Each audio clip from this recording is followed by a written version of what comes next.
এক পা কবরে চলে গিয়েছে, তারপরেও মুখে যেই সুন্নাত এটা রাখে না। এরকম মুসলমান আছে না নাই?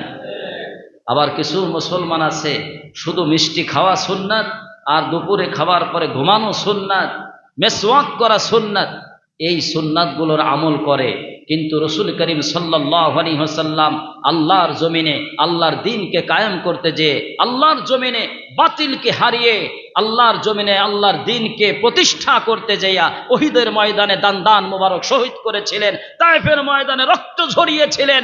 এই সুন্নাত অনেক মুসলমান মহব্বত করে না, এমন মুসলমান আছে না নাই? রসুলের সামনে দাঁড় করাই দেয়া হবে, দাঁড়াও, তুমি কেমন সুন্নাত পালন করেছো। এবার সে তার আমল নামা ঘাটা হবে। আল্লাহ বলবেন আমল নামা বের করো, চেক করো, চেক রিচেক, আবার চেক করো।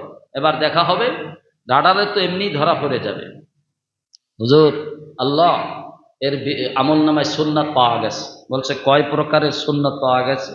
বলছে খাবারের পরে মিষ্টি খাওয়াটা পাওয়া গেছে, ঘুমানোটা পাওয়া গেছে, আর মাঝে মাঝে মিসওয়াক করাটা পাওয়া গেছে। বাকি যে যত কঠিন সুন্নাত, যেই সুন্নাতের কাছে গেলে নিজের জীবন নাশের হুমকি আসতে পারে, নবী যেই সুন্নাত পালন করতে যেয়া নিজের মাতৃভূমি ছাড়তে হয়েছিল, যেই সুন্নাত পালন করতে যে নবীকে হত্যা করার ষড়যন্ত্র করা হয়েছিল, কে কথা কোরআনে নাই? আছে?